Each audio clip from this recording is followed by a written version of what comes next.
ଆମ କଥାକୁ ଫେରି ଆସେ ମୋ ମା ହାତୀ ଯେତେବେଳେ କୁମ୍ଭୀର କପାଳ ପଡିଥିଲା ସେ ଏକା ବଳ ପୁରା କରୁନି ହାତୀର ସବୁ ଜଙ୍ଗଲରେ ଯେତେ ହାତୀ ଥିଲେ ସମସ୍ତଙ୍କୁ ସାହାଯ୍ୟ କରୁଥିଲେ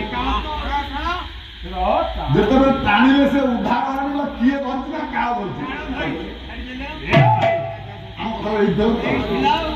ଆମେ କହିଛୁ ଖାଲି ଗଜ ଉଦ୍ଧାର ହେଇଯାଉ ସେ ଗୋଟିଏ ରାତି ଖାଲି କିଲୋମିଟର ଏ ଧାଡ଼ିଏ କଥା ରାତି ମାନେ ଠିକ ବୁଝିବା ପାଇଁ ଗଲେ ଆଉ କାହାଣୀ ଭଳିଆ ଶୁଣିଲେ ସେ ଦି ମିନିଟ ଶୁଣିବେ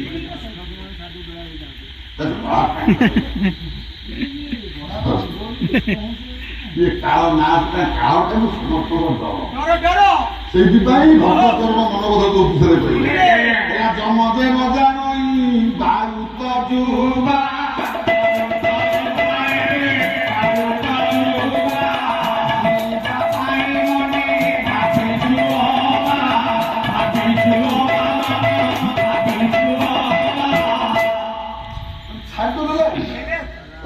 କାହା ଧରିଛୁ ତୁ ମରିବୁ ମରିବୁ ତୋ ସାଙ୍ଗରେ ଆମେ କାହିଁ ମରିବୁ ତୁ ଏକା ମର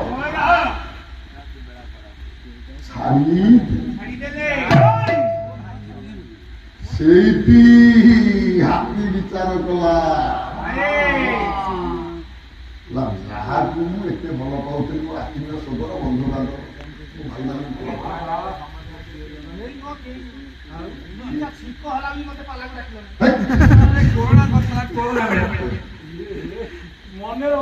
କୋରୋନା ବେଳେ ଛିକିଲା ତୁ ପାଲା କାହିଁକି ବା ଗଲା କେ କାହାର ସ୍ୱାମୀ କେ କାହାର ସ୍ତ୍ରୀ ଆଜି ମିଥ୍ୟାରେ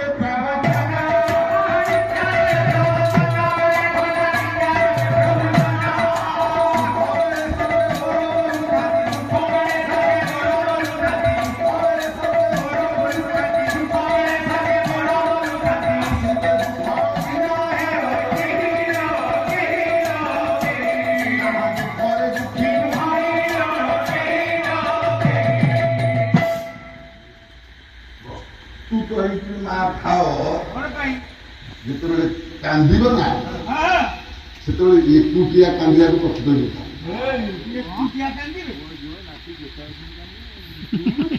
ଲୁହରେ ଭାଗ ବସେଇଲା ବାଲା ଦୁନିଆରେ କେହି ନାହାନ୍ତି କରୁଛି କିନ୍ତୁ ଓଠରେ ହସ ଥିଲା ବେଳେ ଦୁନିଆରେ ସମସ୍ତେ ଭାଗ ବସେଇବେ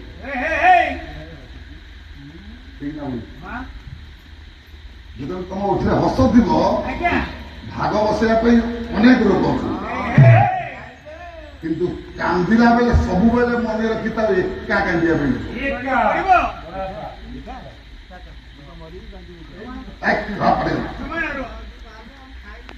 ଛୋଟିଆ ଛୋଟିଆ କଥା ଶୁଣ ଯିବା ଗୋଟେ ଗାଁର ଗୋଟେ ଅଭାବୀ ଗରିବ ପରିବାର କହିଲେ ସ୍ୱାମୀ କି ସ୍ତ୍ରୀ କି ଗୋଟିଏ ପୁଅ ମା ପରର ବାସନ ମାଜି ଯାହା କିଛି ରୋଜଗାର କରେ ବାପା ବି ପର ଘରେ ମଜୁରୀ ଲାଗେ ଜାଗା କହିଲେ ସେ ଘର ଖଣ୍ଡିକ ଆଉ ମିଳିବେ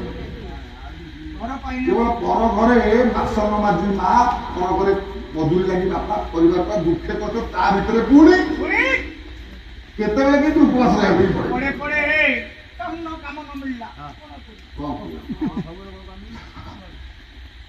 କିଛି ଦିନ ହେଲା ସେ ମାକୁ ତାର ଅଛି ତା ସ୍ତ୍ରୀ କି ରୋଗ ହେଲା ଔଷଧ ଦେଇପାରିଲା ନାହିଁ ସ୍ୱାମୀ କିଛି ଦିନ ପରେ ସ୍ତ୍ରୀ ମରିଗଲା ମୋ ପାଇଁ ଛୁଟି ସ୍ତ୍ରୀ ମରିଯିବା ପରେ ଯାହା ସିଏ ବି ତା ପୁଅଟାକୁ କେମିତି ସଂସାରରେ ବଞ୍ଚେଇ ରଖି ବଡ ମଣିଷ କରିବ ଅଣ୍ଟା ଭିଡି ସେ ପର ଘରେ କାମ କରି ଦୁଃଖେ କଷ୍ଟ ଚଳିଲା ପାଠ ପଢିବା ପାଇଁ ପଇସା ନେଇ ଗାଁରେ ଯେତିକି ସ୍କୁଲ ଥିଲା ସେଇ ପର୍ଯ୍ୟନ୍ତ ପାଠ ପଢି କିଛି କରିସାରିଲା ପରେ ଆଉ କଲେଜ ଯିବା ପାଇଁ ଟଙ୍କା ନାହିଁ ବାପା ଡାକିଲା ପୁଅ କଣ କରିବି ମନ ଅଛି ତୋତେ ପାଠ ପଢିବା କିନ୍ତୁ ମୋ ପାଖରେ ପଇସା ନାହିଁ ନା କଣ ବାପା ବ୍ୟସ୍ତ ହୁଅନି ତମେ ଗାଁରେ ଯାହା ଯେମିତି ଖର୍ଚ୍ଚ କର ମୁଁ ଯାଉଛି ବାହାରେ ବିଦେଶ ପଳଉଛି ଯାହା କିଛି ରୋଜଗାର କରିବି ଆପଣ ପାଖକୁ ପଠେଇବି ତମେ ଆଉ ବ୍ୟସ୍ତ ହୁଅନି ପୁଅ ବିଦେଶ ପଳେଇଲା ଯାହା ଛୋଟ ମୋଟ କାମ କରି ଧୀରେ ଧୀରେ କିଛି ରୋଜଗାର କଲା ବାପା ପାଖକୁ ପଠେଇଲା ପରେ ବାପାର ଅବସ୍ଥା ଟିକେ ଭଲ ହେଇଗଲା ବାପା ଅବସ୍ଥା ଭଲ ହେଇଗଲା ବାପା ପର ଘରେ ମଜୁରୀ ଲାଗି ଯୋଉ ପଇସା ରଖୁଥିଲା ପୁଅ କିଛି ପଇସା ପଠେଇଲା ଏମିତି ରଖି ଗୋଟେ ଘର ଖଣ୍ଡେ ଗଲା। ଘର ଖଣ୍ଡେ କରିସାରିବା ପରେ ଅନେକ ଦିନ ପରେ ପୁଅ ଆସିଲା ବିଦେଶରୁ, ସେ ବି ପଇସା ପତ୍ର କିଛି ଆଣିଥିଲା, ବାପାକୁ ଦେଖିଲା, ବାପା କଣ ତମ ଭାଗ୍ୟ କରିଲା ପୁଅ କିଣିକି ବାହାଘର କରିଦେଲା। ଆଉ ଘର ସରିଲା ପରେ ଟଙ୍କା ରୋଜଗାର ହେଲା ପରେ ପୁଅ ବାହାର ଚିନ୍ତା ନା, ପୁଅ ବାହାଘରଟା କରିଦେଲି। ତାପରେ ଭଲ ଝିଅ ଦେଖି ପୁଅ ବାହାଘରଟା କରିଦେଲା। ବୁଢା ଟିକେ ବିବେକୀ ଲୋକ କହିଲା ଧନରେ ବର୍ତ୍ତମାନ ମୋ ବଳ ଅଛି, ନିଜ କାମ ନିଜେ ମୁଁ କରିପାରୁଛି,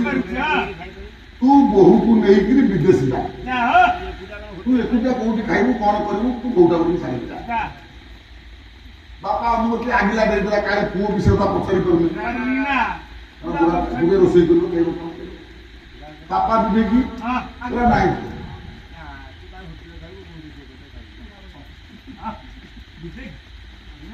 ପୁରା ପଠେଇ ଦେଇଛି ପୁଅ। ବୋହୂ ଭାଷା କିନ୍ତୁ ବୁଝିପାରୁନି, ଏମିତିଆ ଜାଗାରୁ ବୋହୂଟା ଆଇଲା, ବୋହୂ କଣ କହୁଛି ବୁଝିପାରୁନି, ଖାଉଛି ଖାଲି। ଆଉ ଓଡିଆ ଜାଣିଲେ କଣ କରିବ? ତୁ ସେଥିପାଇଁ ତୁ ତା ଭାଷା ବୁଝିପାରିଲୁ ବୋଲି ତୁ ସାଙ୍ଗେ ପଠେଇ ଦେଲୁ, କଣ ପାଇଁ ପଠେଇବୁ? ପୁଅ ରହିଲା ବିଦେଶରେ, ବୋହୂ ଗଲା ସାଙ୍ଗରେ, କିଛି ଦିନ ପରେ ଚିଠି ଆସିଲା, ତ ମୋବାଇଲ ଫୋନ ନଥିଲା ନା, ସବୁ ଚିଠି କାରବାର ସବୁ, ଯୋଉ ପୋଷ୍ଟ ପିଅନ ଚିଠି ଆଣିକି ଦେଲା, ବୁଢା କହିଛୁ ଆମ କମର ପଚାରିକି ଆସି ପୋଷ୍ଟ ପିଅନ ଡାକିଲେ ଗାଁ ଆସିଲେ ଦଉଥିଲେ ନା, ସେଗୁଡା ଉଠିଗଲା ସବୁ। ବୁଢା କା ତମ ଚିଠି ଚିଠି ଆଉ ବାବା ଟିକେ ଟିକେ ଚିଠା ଟିକେ ପଢିଦେଲୁ। ପୋଷ୍ଟ ପିଅନ ସିଏ କହୁଛି କଥା, ତମ ବାପା ପୁଅର କଥା ମୁଁ କାହିଁ ତା ଭିତରେ ପଢିଯାଉଛି? ତୁ ନ ପଢିଲେ ମୁଁ ତ ଯାହାକୁ ପଢେଇବି ନା, ମୁଁ କଣ ପଢି ଜାଣିଛି? ତୁ ବସ, ତୋ ପୁଅ କଣ ଲେଖିଛି ଟିକେ ପଢି ପୋଷ୍ଟ ପିଅନ ବସିଲା, ଚିଠି ଯୋଉ ଚିଠିରେ ଯୋଉ ଲେଖିବା ସେ ତରିକା ସବୁ ଆଗରୁ ଥିଲା, ବାପା ମା ପ୍ରଣାମ ଠାକୁର ଉପରୁ ମୁଁ ଭଲ ଶୁଣିଲା। ଇଏ ବର୍ତ୍ତମାନ ପିଲା ଯେ ସବୁ ମୋବାଇଲ ଯୁଗରେ ଅଛି, ଚିଠି କଥା ସେଇଠି ବହ ମୋର 16 ପାଲା ଆଉ 2 ମିନିଟ୍ 5 ମିନିଟ୍ କହିଥା। ସେ ଚିଠିରେ ବାପା ତ ଭଲ ତମ ମୁଁ ଠାକୁର ଉପରେ ଭଲ ଅଛି, ଆଉ ଯାହା ତମ ଖରାପ ଭଲ କଥା ଲେଖିକି ଶେଷରେ ଲେଖିଛି, ବାପା ଜାଣିବ ଖୁସି ହବ ତମେ ଜେଜେ ହବା ପାଇଁ ଯାଉ।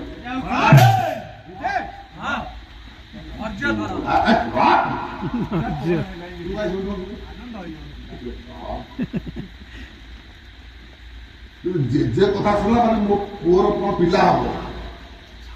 ଆନନ୍ଦ କହିବ ପୁରା ହସ ଖୁସି। ଯୋଉ ପୋଷ୍ଟ ପିଅନ ତାକୁ ପଢୁଥିଲା, ଏଇଠି ବହିଟା ମୁଁ ଯାଉଛି ବଜାରକୁ ମିଠା ମିଠା ନେଇ ଆସେ, ତୁ ଆଗ ମିଠା ମୁଁ ମିଠା ଭଲ ଖବରଟା ମତେ ଆଗ ପଢି ଶୁଣେଇଲୁ ନା। ଗଲା ବଜାରରୁ ମିଠା ଆଣିଲା, ଖାଇବାକୁ ଦେଲା, 5-10 ଟଙ୍କା ବାଟ କରିଦେଲା, ଖର୍ଚ୍ଚ କରିଲା, ପୁରା ଖୁସି ଅଛି। ଖୁସି ଅଛି, ସେ ଖୁସିରେ ସାମିଲ ହେଲା ନା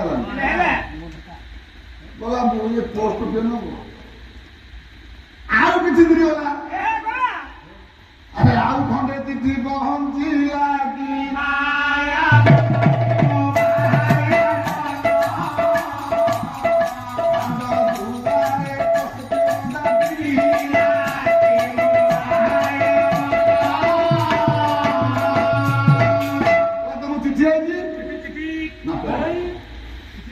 ঠিকা নেইগলা পড়িয়া ପାଇଁ ଆପ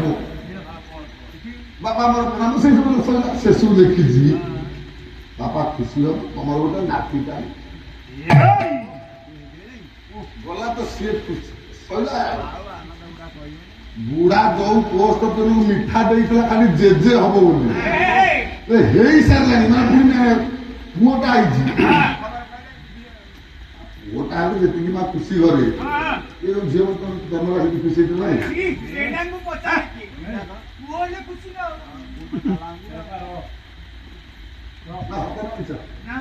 ତମେ ସବୁ ଜନ୍ମଲା ଝିଅ ମା ମାନେ ଦୁଃଖ କରୁନାହାନ୍ତି?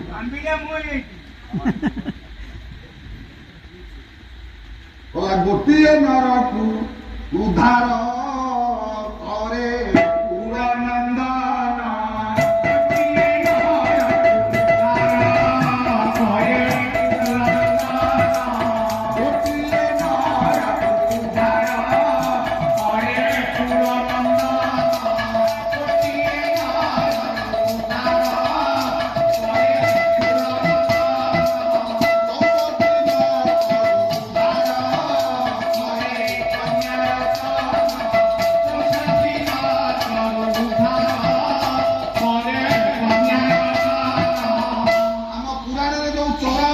ନର୍କ ଅଛି ଗୋଟିଏ ନର୍କରୁ ଉଦ୍ଧାର କରି ସେ ପୁଅ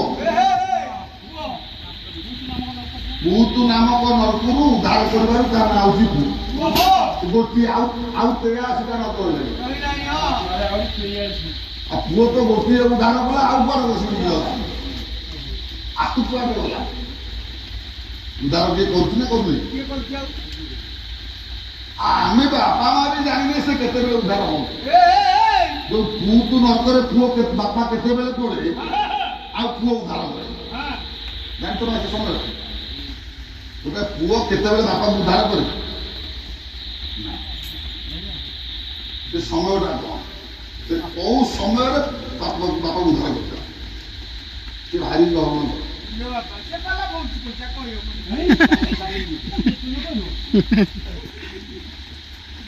ସେ ଥାଉ ସେ କଥା କହିଲା ନା ଆମେ ଗୋଟେ ପୁଅ ଲୋକ ବାପା ଗୋଟେ ଯୋଉ ଉଚ୍ଚ ଯୋଉ ଘରେ ପରିଯିବା ପରେ ଯୋଉ ସବୁ ପୂଜ ପାଣି ପୁଅ ଗୋଟେ ଟଙ୍କା ଦେଇକି ଆଉ କୋଉ ପୁଅ ଅଛି ତୁ ତାର ଏବେ ତ ଗୋଟିଏ ନା ଗୋଟିଏ ସେ ପୁଅ ହଉ ଯୋଉ ଗୋଟିଏ କମିଲାଣି ସେ ତାପରେ ଯିଏ ଯୋଉ ଗୋଟିଏ ପୁଅ ତାର ହେଲା ସିଏ ଚାହିଁବ ମୋ ପୁଅଟା ପାଠ ପଢି ବିଦେଶ ଯାଉ ନା ଇଏ ପାଠି ଟାକୁ ଆଉ ସେ ତ ଗଲା ପୁଅକୁ ଛାଡ଼ିଦେଲେ ବାପା ମା ଆରେ ଘରେ ରହିଲେ କିଏ ରହିଲେ ଉଦ୍ଧାର ଆଉ ପୁଅ କେତେବେଳେ ତାକୁ ଉଦ୍ଧାର କଲା ପୁଅ କେତେବେଳେ ସେବା କରିଲା ତାକୁ ଉଦ୍ଧାର କଲା ସମୟ କୋଉଠି ସେ କଥା ଛାଡ଼ 64 ନର୍କରୁ ଉଦ୍ଧାର କରେ ଝିଅ ଯୋଉ ଝିଅ ଜନ୍ମ ହେଲେ ମନ ଦୁଃଖ ସେଇଥିପାଇଁ ଭଙ୍ଗ କହିଲେ ହୀରା ବୈଦୁର୍ଯ୍ୟ ଯେ ମୁକ୍ତା ମାଣିକର ମୂଲ୍ୟ ଅଛି ମୂଲ୍ୟ ନାହିଁ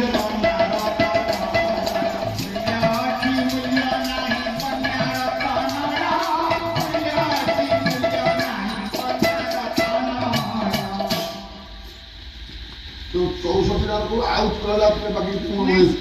ଆଉ 19ଟା ରହିଲା 19ଟା ନର୍କରୁ କୁଳ ବଧୁ ବହୁ ଉଦ୍ଧାର କରେ ତାମାନେ 84ଟା ନର୍କ ଭିତରୁ ଇଏ ଝିଅ ମାନେ ଉଦ୍ଧାର କଲେ ଏଇଟା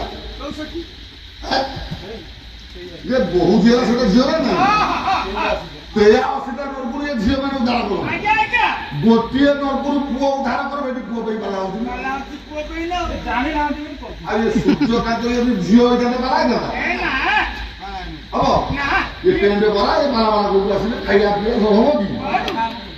କାହିଁକି ନା ଆମେ ସ୍ୱାର୍ଥ ସର୍ବସ୍ୱ ମଣିଷ ପୁଅ ରହିଲେ ଚାକିରି କରିବ ରୋଜଗାର କରିବ ଟଙ୍କା ଦବ ଆମେ ସବୁ ସେଇଥିପାଇଁ ଆମେ ଯୋଉ ପାଲା ଫାଲା ପୁଅ କେତେ ଭଲ କଲେ ସ୍ୱାର୍ଥରେ ନା ମନ ଠିକ ନା ସ୍ୱାର୍ଥ କଣ କହୁଥିଲି ହଁ ସେ ଚିଠି ଦେଇଦେଲା ବାପା ଜାଣିବ ଖୁସି ହବ ଆଉ ନାତିଟି ହେଇଛି ବୁଢା ଖୁସି ମୁଁ ଯାଉଛି ମଟନ କିଲେ ଆଣିକି ରୋଷେଇ ଏତେ ବଡ ଖବର ଦେବି ଘରେ ଆଣି ମାସ ରୋଷେଇ କରି ତାକୁ 100-200 ଟଙ୍କା ଖର୍ଚ୍ଚକୁ ଦେଲା ପୁଅ ଯୋଉଦିନ 21 ହେଲା ତାର ପୁଅ ବହୁତ ପୁଅ କଣ ଆସିପାରିଲେନି ବୁଢା କହିଲା ନ ଆସ ତମେ ସାଡେ 21 ପୂଜା କରୁଥା ମୁଁ ଆଡେ ଗାଁ ବେଲା ଖାଇବାକୁ ଗାଁ ବେଲା ଖାଇଲେ ହସ ଖୁସି ଆଉ ମାସେ ପରେ ଆଉ ଗୋଟେ ଚିଠି ସେଇ ପଡିବ ବାପା ଜାଣିବ ଶେଷରେ ବାପା ପୁଅକୁ ଟିକେ ଥଣ୍ଡା ଦର ହେଇଥିଲା ଥଣ୍ଡାର ନେମୋନିଆ ହେଇଗଲା ନେମୋନିଆ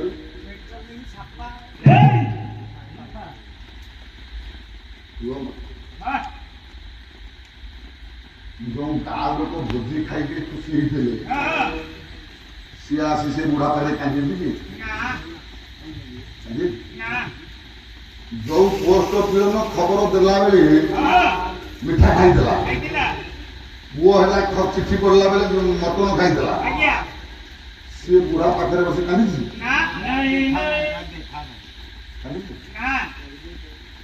ହସିଲା ବେଳେ ସେ ଭାବ ହେଇଥିଲା ନା ଏମିତି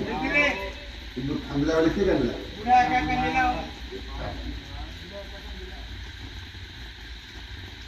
ମା ମନେ ରଖିଥାଉ ଜୀବନରେ ଯେତେବେଳେ ଦୁଃଖ ଆସିବ କାନ୍ଦିବା ପାଇଁ ପଡ଼ିବ ଏକା ଏକା ପଥି କରିଥାଉ ଭାବ ଏଇ ଭାବ ବି ହେବି କାନ୍ଦିଲେ ଏକା କାନ୍ଦିଲେ ତମେ ହସିଲେ ତୁମ ସାଙ୍ଗରେ ହସିବାକୁ ଅନେକ ଲୋକ କାନ୍ଦି ଯାଉଛି କାହିଁ କହୁଛି କଥା ହାତୀ ପଡିଛି ନା ଏଇମାନଙ୍କୁ ଅତି ନିଜର କରିଥିଲି ଆପଣ ନାଁଟା ଶୁଣିଲେ କାନ୍ଦି ପଡ଼ିଲେ ଏଇମାନେ ମୋର ସମ୍ବନ୍ଧୀ ଏଇମାନଙ୍କ ସହିତ ମୋର ସମ୍ପର୍କ ଥିଲା ତେଣୁ ଯୋଉମାନେ ଜୀବନରେ ଦୁଃଖ ଦେବେ ଆମେ ସେଇଆକୁ ଆପଣେଇ ନେଇ ଚାଲିଯିବା ସେଇମାନେ ଦୁଃଖ ଦେବେ ଦୁଃଖ ଗାଁ ଲୋକ କେହି ଦେବେନି ଆପଣଙ୍କୁ କିଏ ଗାଁ ଲୋକ ଦୁଃଖ ଦେବେ କି ଗାଁ ଲୋକ ଆପଣ କଣ କରୁଛନ୍ତି ଦୁଃଖ କିଏ ଦବ ନିଜ ଲୋକ ପର ଲୋକ କେହି ଦୁଃଖ ଦେବେନି ବରଂ ସହଯୋଗ କରିବା ଠିକଣା ବେଳେ ସବୁ ନିଜ ଲୋକ ହିଁ ଦୁଃଖ ଦେବେ ତାକୁ ଅଭିରାମ ପରମ ଧନ ଧାରା ସୁତ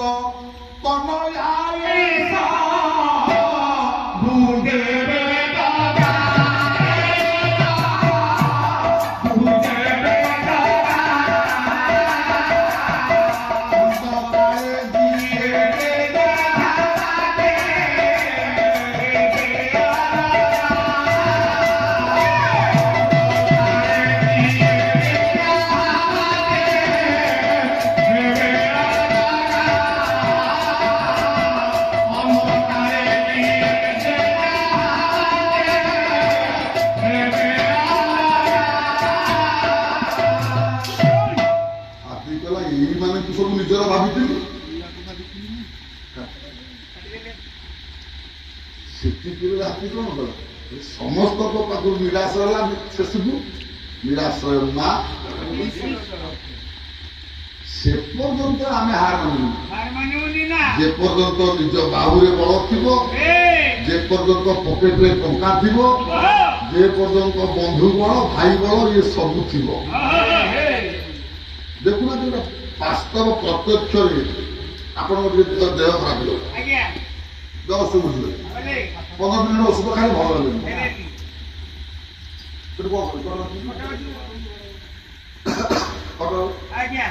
ସେଠି ମାସେ ଖଣ୍ଡେ ଔଷଧ ଖାଇଲେ ଭଲ ହେଲେନି କଣ କରି ଭଲ ଏତେ ବଡ ଡାକ୍ତର ଦିଲ୍ଲୀ ପଳଉ ଦିଲ୍ଲୀ ଗଲେ ସେଠି 4 ମାସ ଔଷଧ ଖାଇଲେ ଭଲ ହେଲେନି ଦିଲ୍ଲୀ ବାଲା ପଠେଇଲେ କୋଉଠି ପଠେଇଲେ ଆମେରିକା ଯୋଉଠି ବିଜ୍ଞାନ କୌଶଳଟା ଆମେରିକାର ଅଧିକା ଆମେରିକା ପଠେଇଲେ ଆମେରିକା ଡକ୍ଟର ପାଖରେ 4 ମାସ ଔଷଧ ଖାଇ ଭଲ ହେଲେନି ଆଉ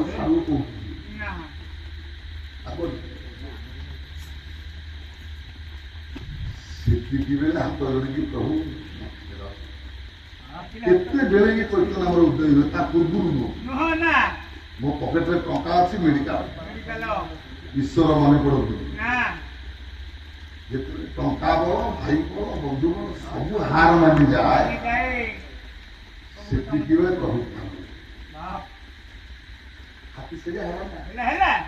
ସବୁ ବଳ ପାଖରୁ ନିରାଶ ହେଇଗଲା ସେ ଦୈବ ବଳକୁ ଆଶ୍ରୟ କଲା ନିରାଶ୍ରୟ ସମର୍ପିତ ଆଉ ସେ ପ୍ରଭୁ ଏଡେ ଦୟାଳୁ ସମର୍ପିତ ହେଇଗଲେ ସେ ହାତ ବଢେଇଦବ ସେତେବେଳେ ସେ ଦେଖିବନି ଯେ କଣ କରିଥିଲା ନ କରିଥିଲା ହାତ ବଢେଇ ଦେଖିଥିଲା ଗଜରାଜକୁ ଜଣେ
इंद्रिय कबल मुक्ति जिते हाथीटा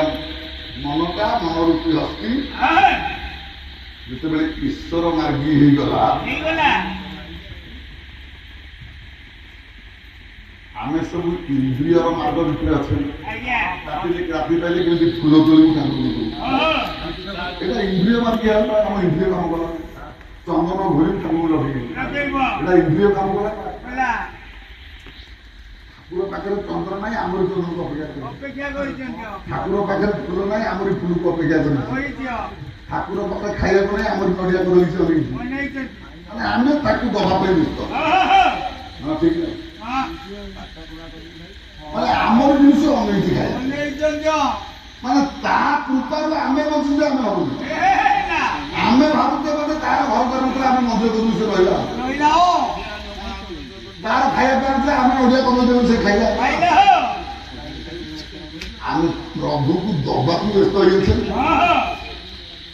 प्रभु को व्यस्त अच्छी प्रभु केवल ये दबा बाटे कौन भाई तमें दौड़ आम नौ तुम सुंदर बदन तमें दब नहीं कि आम नबु नहीं ना तुम फल फल पाइब देणी मेणी हिसाब ना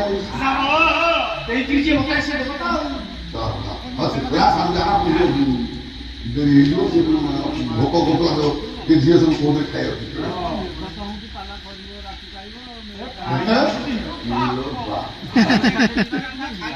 खाई दी कबल उद्धार पाइला आदि से जल विचरण करुवा कुंभीर को निधन कर प्रभु ये कसरा गोत्र धारकम भी कहले पक्षी रात कहले श्रेष्ठ पक्षी भितर श्रेष्ठ पक्षी भितर श्रेष्ठ ब्रॉयलर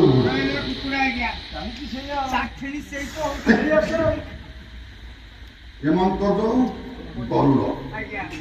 जहाँ विराजमान करते प्रभु नारायण से प्रभु कुकु वंश जन्म होता ना हूँ कौपुर श्री भगवान लीलामय कृष्ण आस्थान विजय कर पंचदेवता उपस्थित होता समस्त आबाल वृद्धवृंद महिषी माँ भौणी दुरागत समस्त भागिनी पंडित मान सभे सर्वोपरि आम श्रद्धेय सूर्यकांत सपरिवार भगवान सत्यनारायण भगवान कृष्ण मंगल विधान करूँ तलाप कुसुमित करूँ विश्व दुख दूरे शांति हूँ सर्वे आनंदे हरि बोल चारिदिगे चारि तीर कोटिलु बहन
ଚିତ୍ର ଛାୟା ଲୋକମାତ୍ରେଣ ବାଧକନ ତାପି ସ୍ୟାଙ୍ଗି ଆସିତାନ ସର୍ବମସ୍ତାନ ସ୍ଥିରୋ ସାଗରୋ ରାଜ୍ୟୋକ୍ତି କପର୍ତ୍ତମୟତା ଧୀରୋକେ ବାଞ୍ଛିତାନ ନାରାୟଣଂ ପ୍ରାକ୍ଷରା ନାରାୟଣଂ ପ୍ରାଦେବା नारायण प्रागति नारायण क्रांति नारायण पूर्ण परम संदेशवाद हरि बोल हम दक्षिण आंटी वस्त्र कहीं दुर्गा की काम सके षोल पाला गला कि नना कहना तुम मैंने कहन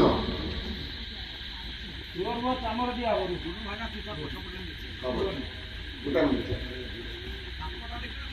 मिनिट हबनी षोल पाला दुर्गा की काम वस्त्र खंडे नहीं